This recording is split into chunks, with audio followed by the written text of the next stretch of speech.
Welcome back to this new episode of Aladdin's Global Adventure. And today we are going to tell you a story of LCD screen panel giant BOE. It's quite the journey, yeah, from humble beginnings to a major player on the global tech stage. Yeah, you've sent us a ton of fascinating stuff, historical accounts, technical deep dives, even insights into BOE's leadership. So where do we even begin? Well, to really understand BOE's success, we kind of have to go back to their roots, We're talking at a company that's deeply intertwined with China's economic transformation, starting way back in 1956 with the Beijing Electron Tube Factory. Wow, 1956. That's before Silicon Valley was even a twinkle in someone's eye. Exactly. And back then, their focus was primarily military production. It's amazing to think how far they've come from electron tubes to, you know, the sophisticated displays we use every day. Okay, so they start out making electron tubes for the military, but then what? How do they go from military supplier to a global tech leader? Well, it wasn't exactly a smooth road, right? In the beginning, they faced a pretty common problem. Not enough demand for their military products, and the factory was operating way below its capacity. So what do? Just sit around and wait for things to change? Not at all. And this is where we see the first signs of their adaptability and, entrepreneurial spirit. Zhu Fengming, the factory director at the time, decided to take matters into his own hands. That's interesting. What did he do? So instead of just relying on government contracts, he started actively looking for opportunities in the civilian market. He kind of realized that people needed their old radios repaired, and that simple insight opened up a whole new avenue for the factory. Wow, that's thinking outside the box. They saw a need and filled it, even if it meant venturing beyond their initial scope. Exactly. This ability to identify and capitalize on unexpected opportunities, it really became a recurring theme in BOE's journey. So they go from electron tubes to repairing radios. What's the next chapter in this story? Well, in the 1980s, they made a pretty significant move, shifting to the production of color TV picture tubes. And this period also highlights the role of government policy in their growth, particularly the encouragement of joint ventures with foreign companies. Joint ventures. So they were looking to learn from the best, right? To acquire the technology and expertise they needed to move up the value chain. Precisely. And this is where we encounter a fascinating contrast, the story of the 8 great color TV factories. These factories all embraced joint ventures with foreign companies to acquire new technology. All of them. Well, except for one, the Rainbow Group. So the Rainbow Group decided to go it alone. What happened to them? Well, they relied heavily on imported technology and tried to compete mostly on price. However, they really struggled to adapt to the rapid evolution of display technology, ultimately fading from the scene. That's a cautionary tale. It seems that simply importing technology without building a strong foundation of knowledge and innovation isn't a recipe for lasting success. Yeah, it's a lesson that BOE seems to have taken to heart as they navigated the rise of a groundbreaking new technology, LCDs. LCDs, the technology that would eventually revolutionize the display industry. It's interesting how some American companies, despite being pioneers in LCD research, actually faltered when it came to capitalizing on its full potential. Yeah, what's remarkable is that companies like RCA, despite their early breakthroughs, primarily focused on short-term gains and larger applications like TVs. They really missed the boat on the smaller, niche applications of LCDs. So they were looking at the big picture, the mass market, but overlooking the potential of these smaller, seemingly less significant applications. Exactly. Meanwhile, Japanese companies like Sharp and Seiko, they saw the value in those smaller applications, things like calculators, watches, and other portable devices. So while American companies were aiming for the home run, the Japanese were hitting singles and doubles, consistently refining and improving the technology. And that persistent focus on those smaller applications ultimately allowed them to master LCD technology, which paved the way for its widespread adoption. And this brings us to a pivotal moment in BOE's story, the arrival of Wang Dongsheng. Wang Dongsheng. He came in with a bold vision, to establish BOE as a major force in the global LCD panel industry. Quite an ambitious goal, considering the existing dominance of Japanese and Korean companies at the time. Yeah, it certainly wasn't going to be easy, so how did he plan to achieve this? What were his first moves?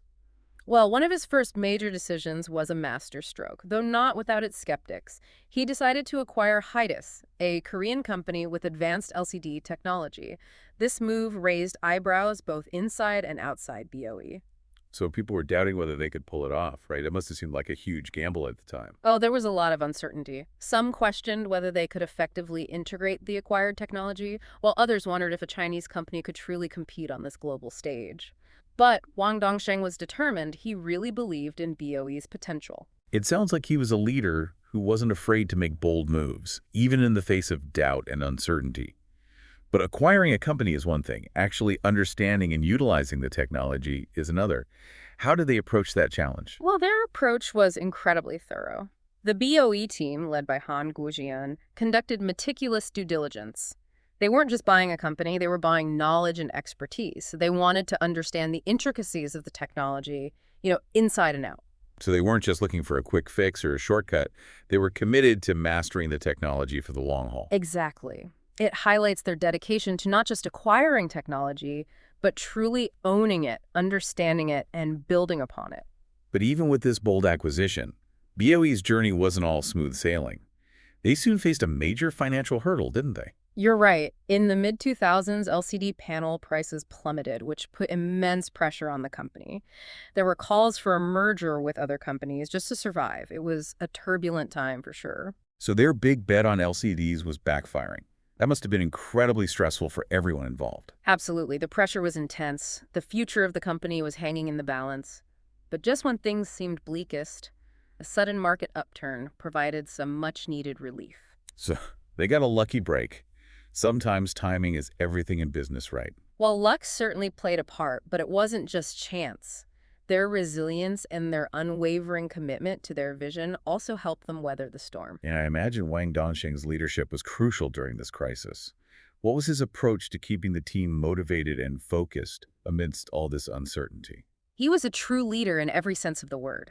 He rallied his team, emphasizing his unwavering belief in the future and inspiring them to push through the challenges. He had this remarkable ability to instill confidence and optimism even during the darkest hours. So he wasn't just a CEO. He was a source of inspiration and motivation, guiding his team through the storm. Exactly. His leadership was instrumental in keeping the company afloat during those difficult times. They survived the financial storm, but they still had a lot to prove, right? They had to translate the acquired technology from Hydus into actual expertise and production mastery. And they did just that. They took the knowledge they gained from Hydus and went a step further, adapting it, improving upon it, and ultimately making it their own. They even established a dedicated CTO organization to foster innovation and research. So they didn't just settle for copying what they bought. They wanted to become leaders in LCD technology in their own right. Right, and they weren't afraid to make big investments to achieve that goal. They poured resources into building larger, more advanced production lines, determined to stay ahead of the curve. It sounds like they had this insatiable drive to push the boundaries of what was possible in the world of display technology. Exactly. And that brings us to another fascinating aspect of BOE's story, the introduction of Wang Dongsheng's 12-panel rule. This rule completely revolutionized their product strategy. Okay, I'm intrigued. What was this 12-panel rule all about, and how did it change their approach? Well, at the time, the industry was focused on producing larger and larger screens, but Wang Dongsheng saw things differently. He recognized that smaller screens, strategically produced, could actually be more profitable. So it was a shift in thinking, a challenge to the prevailing wisdom in the industry. Exactly. The 12-panel rule was all about maximizing output per glass substrate. Instead of just making bigger screens, they focused on getting the most out of each piece of glass they used. That's smart. It's like optimizing the use of resources, getting more bang for your buck. Precisely. And they took this strategic thinking even further. They started classifying their products by profitability, S, A, B, C, and D, to guide their production decisions. So they weren't just producing more, they were producing smarter, focusing on the products that generated the highest returns. It's a very data-driven approach. Very much so. And to maintain their competitive edge in such a rapidly changing market, they implemented what they called the survival law. This pushed them to constantly improve their product performance and technology. So they were always looking ahead, always striving to be better, faster, and more efficient. Exactly. Complacency was not an option. They knew that to survive and thrive in this industry, they had to be relentless in their pursuit of innovation and improvement. And through all of this, they had a powerful ally in their corner, the local government. It seems that the government played a pretty significant role in their success, wouldn't you say? Absolutely.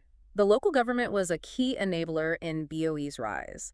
They provided financial assistance, allocated land for their production facilities, and implemented policies that supported their growth. So the government saw the potential in BOE and decided to invest in their success. It's a great example of how strategic government support can help nurture a promising industry. Right. Of course, this level of government backing wasn't without its critics. Some raised concerns about fairness and, potential market distortions. That's understandable. Anytime you have government intervention in the market, there are going to be different viewpoints and debates.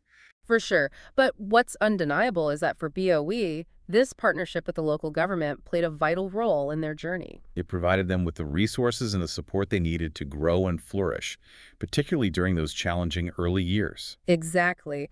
And it's a testament to the power of collaboration between the public and private sectors in driving economic growth and innovation. So we've seen how BOE transformed from a struggling state-owned factory to a major player in the global display industry.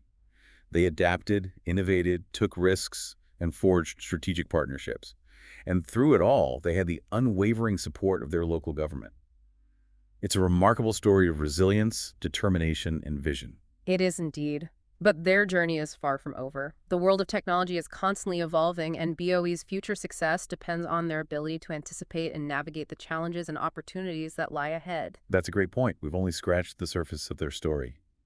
Let's dive deeper into BOE's future growth potential and see what the next chapter holds for this fascinating company after a quick break. So you're interested in where BOE might go next, huh?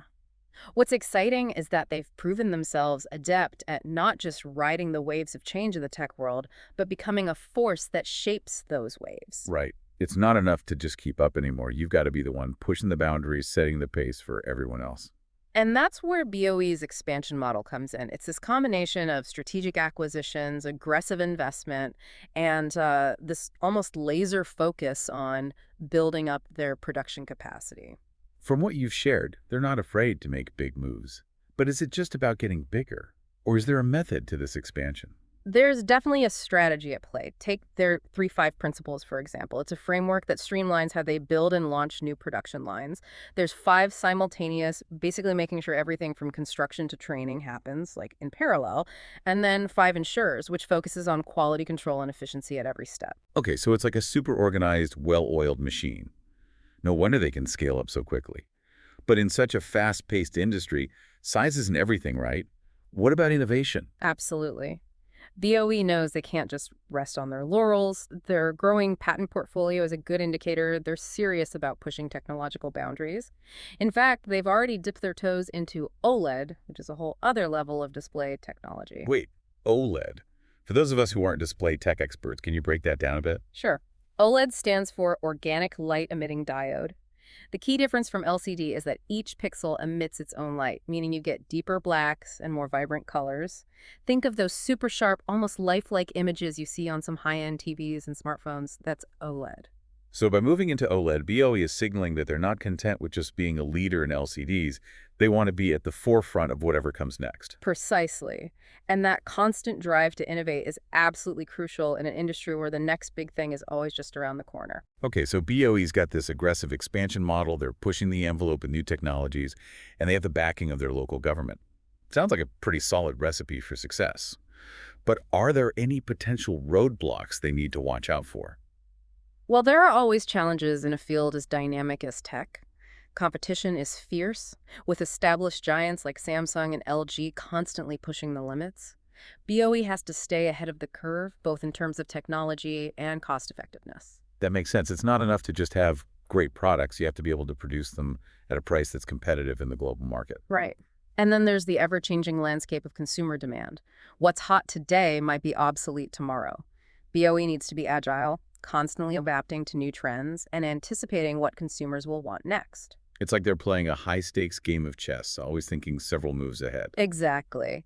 And of course, there are the geopolitical factors at play. Trade tensions, global economic shifts, access to raw materials. These can all have a significant impact on a company with global ambitions. So it's not just about technology and business strategy. It's about navigating a complex web of global forces. Absolutely. BOE's future success depends not only on their internal strengths, but also on their ability to adapt to and leverage external factors that are often beyond their control. It sounds like a pretty daunting task, but, BOE's already overcome so many obstacles. They've proven they can handle pressure and adapt to changing circumstances. I agree. They've got a track record that speaks for itself.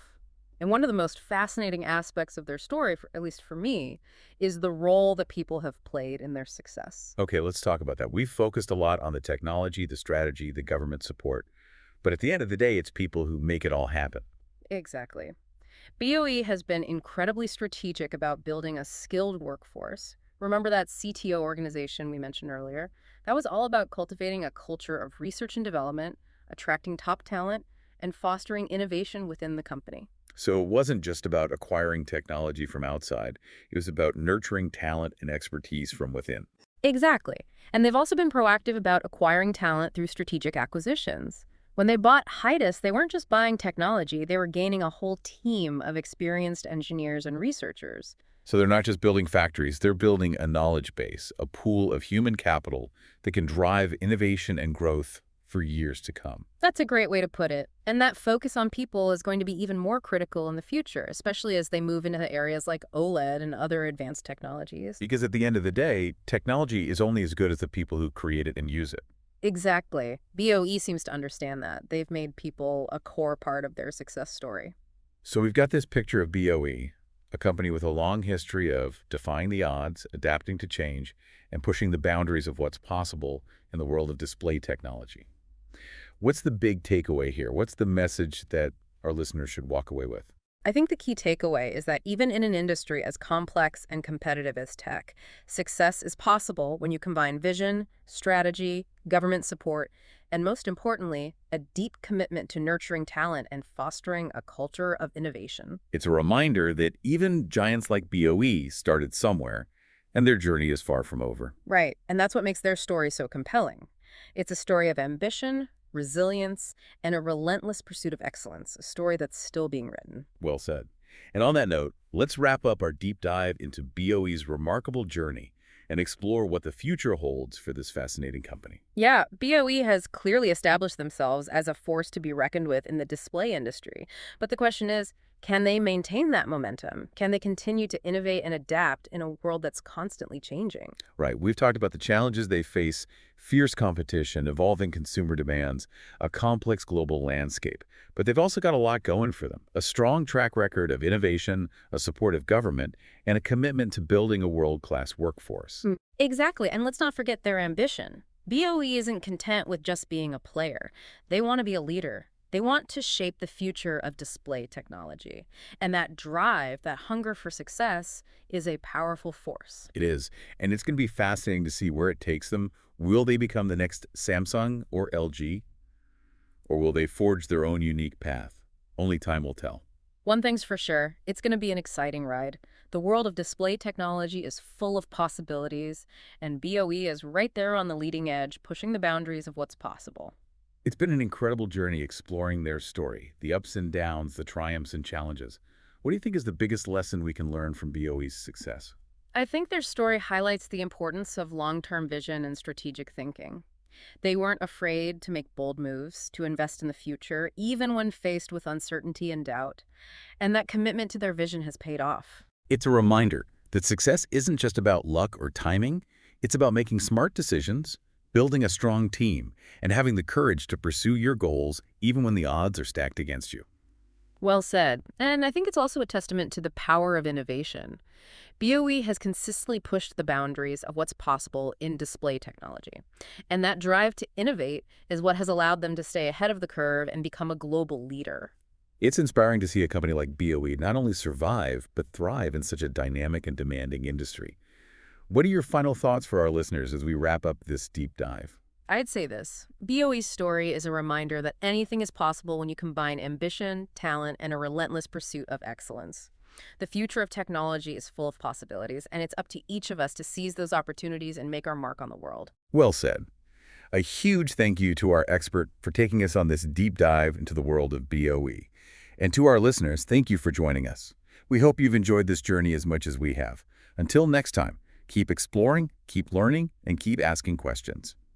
The world of technology is vast and ever-changing, and there's always something new to discover. We've covered a lot of ground in our deep dive into BOE. Their journey from humble beginnings to global tech player, their innovative strategies, and the crucial role of government support. But before we wrap up, let's look ahead. Any thoughts on what the future might hold? Well, looking at the future of a company like BOE is kind of like trying to predict the next big wave in the tech ocean. It's thrilling, uncertain, and full of potential. You mentioned earlier that they've already started exploring OLED technology. What other trends do you think will shape their future direction? One thing that's clear is that display technology is not slowing down. In fact, it's becoming even more integrated into our lives, from foldable phones to smart homes and even wearables. BOE is going to have to stay nimble and continue adapting to these evolving demands. So it's not just about making better screens, it's about making screens that seamlessly fit into these new and emerging applications. What do you think are some of the biggest hurdles they'll need to overcome?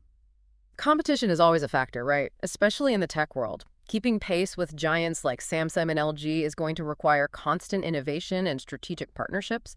And let's not forget the geopolitical landscape, which can shift unexpectedly and impact global supply chains and markets. We've seen how important government support has been to BOE's growth. Do you think that'll continue to be a factor in their future success? It's a complex question. While government backing can certainly provide a boost, it also comes with scrutiny and potential challenges. BOE will need to carefully navigate that relationship as it expands globally. It's a balancing act, leveraging those close ties while also establishing themselves as an independent force in the global market. One thing we haven't talked much about is the environmental impact of display manufacturing. Is sustainability something BOE is actively addressing? It's definitely becoming more of a focus for companies across all industries, and tech is no exception. Consumers are increasingly demanding eco-friendly products, and investors are paying attention to sustainability practices. BOE is going to need to prioritize reducing their environmental footprint if they want to remain competitive. So it's not just about making cutting-edge technology, it's about making it in a way that's responsible and sustainable for the long term. It sounds like BOE has a lot on its plate as it navigates this rapidly changing landscape. What's your overall outlook for their future? They've certainly got the ambition, the technical expertise, and the experience to succeed. But just as important is their ability to adapt, learn, and continue pushing the boundaries of innovation. The next chapter for BOE is going to be fascinating to watch, and I'm sure it'll be full of surprises. It's a reminder that in the world of tech, the only constant is change. And the companies that thrive are the ones that embrace that change and turn it into opportunity. BOE's story is a testament to that spirit of resilience and innovation. It's been an incredible journey exploring their past, present, and potential future. Any final thoughts for our listeners before we sign off?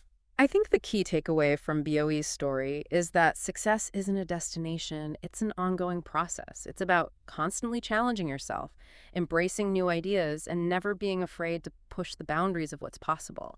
That's the spirit that has driven BOE to where they are today, and it's the spirit that will continue to guide them in the years to come. It's an inspiring story for anyone who's passionate about technology and its power to shape the future. Well said. A huge thank you to our expert for taking us on this deep dive into the world of BOE. And to our listeners, thank you for joining us. We hope you've enjoyed this journey as much as we have. Until next time, keep exploring, keep learning, and keep asking questions. The world of technology is vast and ever-changing, and there's always something new to discover.